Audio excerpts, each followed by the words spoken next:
औज़ुबिल्लाहि बिस्मिल्लाहिर्रहमानिर्रहीम। मैं हूँ आपका मेज़बान अनीसुद्दीन रूमी। आप देख रहे हैं रूमी कल टीवी यूट्यूब चैनल। जनाब, बल्दियाती इलेक्शन के सिलसिले में सिंध कोर्ट का एक तारीख़ी फ़ैसला है कि उन्होंने सिंध हाई कोर्ट ने ये फ़ैसला दिया है कि बल्दियाती इलेक्शंस की तारीख़ जो है वो 15 दिन के अंदर अंदर अनाउंस की जाए और 2 माह के अंदर इस अमल को कराची और हैदराबाद में जो बल्दियाती इलेक्शंस मुस्तकिल सिंध गवर्नमेंट की तरफ से इल्तवा का शिकार थे, अब उसके लिए उन्होंने कहा है कि उनको 15 दिन के अंदर तारीख दें और 2 माह के अंदर इलेक्शंस के अमल को मुकम्मल बनाएं, यकीनी बनाएं। अच्छा, इलेक्शंस का जो सिलसिला था जो मुलतवी किया गया था उसके वो उसका जवाज़ ये बना था कि जी बारिशों के बाद जो सैलाबी सूरत हाल थी उसकी वजह से इलेक्शंस मुलतवी किए गए। फिर उसके बाद सिंध गवर्नमेंट ने कहा कि लॉ एंड ऑर्डर सिचुएशन से हमारे पास नफरी नहीं है, हमारे पास फोर्सेस नहीं है, लिहाजा अमन अमान की सूरत हाल क्रिएटिव, यानी कि 2-3 बहाने करके जो है उन्होंने जो है इलेक्शंस को जो है पोस्टपोन किया जा रहा था, आगे बढ़ाया जा रहा था। यानी अब तो खैर लास्ट टाइम इन्होंने गैर मुय्यना मुद्दत के लिए इलेक्शंस को मुलतवी कर दिया था। अब ये पीटीआई की तरफ से और ये जमात इस्लामी की तरफ से सिंध हाई कोर्ट के अंदर पटिशन दाखिल की गई थी, जिसमें कि उन्होंने जो है बल्दियाती इलेक्शंस के सिलसिले के अंदर दरख्वास्त दायर की थी कि जी इलेक्शंस को कराया जाए, क्यों इलेक्शंस के प्रोसेस को रोका जा रहा है। तो उसके बाद अच्छा, इन्होंने MKM पाकिस्तान ने भी जो है हैदराबाद ने भी इलेक्शंस को रोकने के लिए एक दरख्वास्त दायर की थी, जिसमें उनका मौक़िफ़ ये था कि जब तक जो है प्रॉपर तरीके से हल्का बंदियाँ नहीं हो जाती, वोटर लिस्टों में इंदराज सही तरह से नहीं हो जाता या वोटर लिस्ट सही तरह से नहीं हो जाती, उस वक्त तक जो है इलेक्शंस ना कराए जाएं। और मज़ीद उन्होंने ये भी कहा था कि मज़ीद जो बल्दियाती इंतखाबात हैं उसके वो बल्दियाती इदारों को जो इख्तियारात का मामला है, पाकिस्तान की तरफ से भी एक दरख्वास्त दी गई थी कि जिसमें बल्दियाती इलेक्शंस को मुलतवी करने का या उनको उस वक्त तक ना करने का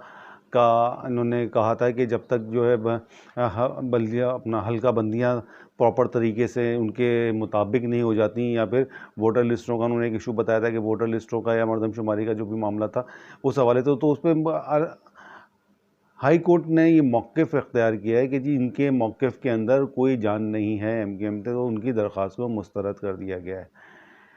अच्छा, इस फ़ैसले को जमात इस्लामी ने भी सराहा है। उन्होंने भी कहा है कि तारीख़ी फ़ैसला है ये। फिर उसके ऊपर खुर्रम शेर ज़मान साहब ने भी इस पर प्रेस कॉन्फ्रेंस की हाई कोर्ट के बाद, उन्होंने भी मामले को सराहा। उन्होंने मुस्तकिल जो है इस बात पे तनकीद की है कि पीपल्स पार्टी जो है बल्दियाती इलेक्शंस कराने से कतरा रही है, बल्दियाती इलेक्शंस नहीं कराना चाहती पीपल्स पार्टी। और बिल्कुल ऐसा ही सिलसिला है कि बल्दियाती इलेक्शन से मुस्तकिल भागा जा रहा है, जबकि एक सिस्टम को कंप्लीट होने के बाद 4 साल बल्दियाती सिस्टम कंप्लीट होने के बाद 129 दिन के अंदर या 128 दिन के अंदर बल्दियाती इलेक्शंस को करवाना होता है, लेकिन 3-3 साल, 2-2 साल, 3-3 साल, 4-4 साल का अर्सा बीत जाता है, लेकिन बल्दियाती इलेक्शंस का कोई सुन-बुन नहीं होती। फिर लामाला पे लोग जो है कोर्ट के ज़रिए रब्ता करते हैं, हाई कोर्ट पे जाते हैं, सुप्रीम कोर्ट में जाते हैं, फिर वहाँ से फ़ैसला आता है तो फिर मजबूरन इन गवर्नमेंट्स को, सूबाई हुकूमतों को फिर इलेक्शंस करवाने पड़ते हैं। यानी कि पाकिस्तान के अंदर हमारे यहाँ ये प्रॉपर सिलसिला नहीं, एक चीज़ ख़त्म हो चुकी है, सिस्टम आ चुका है तो ऑटोमेटिकली उसको इंतखाबात की तरफ जाना चाहिए, जबकि हमारे यहाँ ये नहीं होता कि इंतखाबात के फौरी तौर पर इंतखाबात के, लेकिन उसको डिले किया जाता है, मज़ीद इसको इतना तूल दिया जाता है। इसके पीछे अवामिल क्या हैं, इसके पीछे मामलात क्या हैं, क्यों नहीं चाहते कि अवामी नुमाइंदे आएँ और गली कूचों में लोगों के मसाइल को हल करें। अच्छा, दूसरी तरफ ये आर्मी चीफ़ के हवाले से है। इमरान खान साहब का आर्मी चीफ़ की तैनाती चीफ़ जस्टिस की तरह होनी चाहिए, इमरान खान। अच्छा, ये कह रहे हैं कि हुकूमत आर्मी एक्ट में तरमीम करके फ़ौज को पंजाब पुलिस के बराबर करना चाहती है। उमर बाजवा से मुलाकात नहीं हुई। अच्छा, ये बात ये कह रहे हैं कि आर्मी एक्ट के अंदर तरमीम करके हुकूमत जो है पंजाब को, अपना फ़ौज को जो है आर्मी एक्ट में तरमीम करके फ़ौज को पंजाब पुलिस के बराबर करना चाहती है। मतलब ये कि पंजाब पुलिस यानी कि फ़ौज के पास इख्तियारात ख़त्म हो जाएं, जस्ट फ़ौज पुलिस की, वो कह रहे हैं कि पुलिस की तरह उनके पास इख्तियारात हों बस। तो ये खैर ऐसा होना भी नहीं चाहिए। ये फ़ौज है जी, फ़ौज के पास इख्तियार होना चाहिए, फ़ौज बिल्कुल बाख्तियार होनी चाहिए, इसलिए कि वो हमारे मुल्क की सरहदों के, हमारे मुल्क के दिफा के ज़ामिन है, हाँ, मुल्क की सलामती के ज़ामिन हैं, उनको पावरलेस नहीं होना चाहिए, उनको बिल्कुल पावरफुल होना चाहिए। जिस तरह से पहले थी उसी तरह से अब होनी चाहिए पावरफुल उनको। अच्छा, वो कह रहे हैं कि जनरल कमर बाजवा से मुलाकात नहीं हुई है, सदर आरिफ अलवी की मुलाकात हुई तो उसमें एजेंडा सिर्फ शफाफ इंतखाबात का था। और वो अपने मुतालिक कह रहे हैं कि मेरी कोई मुलाकात उनसे नहीं हुई है। बात जो हादसा हुआ था उन पे कातलाना हमला हुआ था, बोलें कि 14 दिन के बाद शवाहिद जो है वो पेश किया गया, हो सकता है कि उस शवाहिद को ज़ाया भी कर दिया जाए। तो कह रहे हैं कि कानूनी कार्रवाई के अंदर साबिक आईजी पंजाब मुलव्विस से जो रुकावट थे, बहरहाल जो रुकावट बन रहे थे उनकी, वो जो फिर वो 3 अफराद की FIRs में नॉमिनेशंस का सिलसिला था जिसमें वो एडल्ट प्रॉब्लम्स आ रही थी, तो उसको कह रहे हैं कि बहरहाल अच्छा, इनका कहना है कि परवेज़ इलाही के साथ बेहतर इत्तेहाद चल रहा है, यानी कि कुछ अफवाहें भी चल रही थी कि जी अख्तलाफात हो रहे हैं जी FIRs के मुतालिक, या उनके ऊपर जो हमला हुआ था उसमें मुकदमा दर्ज करने पर अख्तलाफात पाए गए थे, लेकिन उसकी वो तरदीद कर रहे हैं कि जी परवेज़ इलाही के साथ इत्तेहाद हमारा अच्छा चल रहा है। अच्छा, गुजरांवाला में वीडियो लिंक के ज़रिए से उन्होंने लोगों से वहाँ खिताब किया, उसके अंदर कहा है कि अब तब्दीली के अमल को कोई नहीं रोक सकता, पुरअमन तरीके से अगर तब्दीली आती है तो ठीक है, नहीं तो फिर वो वही इख्तियार इनकलाब का वही लोगों को दर्ज दे रहे हैं कि जी वो उसी तरह से फिर तशद्दुद के ज़रिए से या बहरहाल एहतजाज के ज़रिए से या भरपूर एहतजाज के ज़रिए से तब्दीली को लेकर आएंगे। अच्छा जी, chief justice of Pakistan Umar Ata Bandial साहब ने ये कहा है कि बड़े इलेक्शंस की तैयारी करें अगले साल, यानी कि इलेक्शंस का साल है, अगले साल इलेक्शंस मुतवक्का हैं। अच्छा, ये एक हेयरिंग थी जो वहाँ थे एक दादू सिंध का एक शहर है दादू, वहाँ से एक किसी ने दरख्वास्त दायर की थी जिसकी समाअत हो रही थी। उनके वकील से डिस्कस करते हुए अता उमर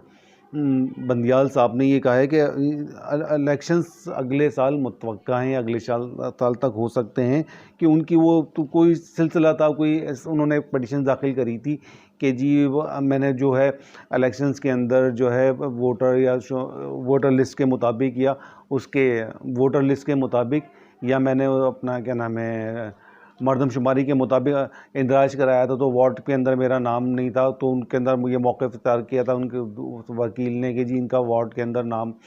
नहीं डाला गया, या वो सिलसिला था तो जिसके अंदर उन्होंने एक गैर रस्मी गुफ्तगू की है कि जी इस इलेक्शन, ये तो बलदियाती इलेक्शन तो हो जाएंगे लेकिन अब बड़े इलेक्शंस की तैयारी करें। उमर अता बंदियाल साहब का ये कहना है उनके वकील से जिन साहब ने दरख्वास्त दायर करी थी। सिलसिला हमारे यहाँ चल रहा है कि तोशा खाना की एक घड़ी जिसको फ़रोख्त किया गया, जिसके बारे में बड़ा वावेला मच रहा है और वावेला हुआ कि जी वो घड़ी फ़रोख्त कर दी गई, तोशा खाने से वो कर दिया, ठीक है जी, एक तहफ़ था, बिकना नहीं चाहिए था, बेच दिया ज़रूरत के तहत। तोहफ़ा है, तोहफ़ा तो कोई भी बेच सकता है, अगर मुझे कोई शख्स तोहफ़ा या देता है तो मैं उसको इस्तेमाल करूँ या मैं उसको सेल कर दूँ, लेकिन उसको कानून लेकिन पाकिस्तान के अंदर जो सरकारी ख़जाने सरकारी पाकिस्तान के अंदर जो वज़रा को या वज़ीर आज़म को या वहाँ के हुक्मरानों को तोहफ़े टाइप मिलते हैं, तो उसका एक कानून है, कानून के तहत उसको बेचा जाता है या उसको अपने ज़ाती इस्तेमाल के अंदर लिया जाता है। अच्छा, तोशा खाने से अंदर में के मामले में इमरान खान साहब मुस्तकिल एक बात को कह रहे हैं कि भाई जरदारी ने और नवाज़ ने भी तो गाड़ियाँ बेची हैं, गाड़ियाँ निकाली हैं वहाँ से। अच्छा, एक चीज़ अगर ट्रांसपेरेंट लोग अगर इस चीज़ का मुतालबा कर दें, अगर तमाम लोग इस चीज़ का मुतालबा करें, जी तोशा खाने का तकरीबन 1980 से रिकॉर्ड निकाला जाए और आज तक तोहफ़े ताइफ तो हर हुक्मरानों को मिलते हैं, जो लोग विज़िट करने आते हैं, जो दूसरे बैरून मुल्क से हुक्मरान आते हैं, तो वो बड़े कीमती तोहफ़े ताइफ लेकर आते हैं, तो उसका रिकॉर्ड भी निकाला जाए, सबका रिकॉर्ड निकाला जाए कि किन किन हुक्मरानों ने क्या क्या चीज़ें अपने इस्तेमाल में ली, क्या क्या चीज़ें फ़रोख्त करी, टोटल रिकॉर्ड निकाला जाए ताकि उनकी भी एक बात पूरी हो जाए इमरान खान साहब की, जी मुझे तो एक घड़ी के अंदर किया जा रहा है कि मामले में, लेकिन इन लोगों ने जो कुछ किया है, लेकिन 12 अभी तो गवर्नमेंट में हैं, हुकूमत के अंदर हैं, कि ऐसा नामुमकिन सी बात है। अच्छा, फिर दोबारा हाजिर होते हैं, अपना बहुत ख्याल रखिएगा, चैनल को सब्सक्राइब करें, लाइक करें और आगे शेयर करें। पाकिस्तान जिंदाबाद, पाकिस्तान पाइंदाबाद। अल्लाह हाफ़िज़।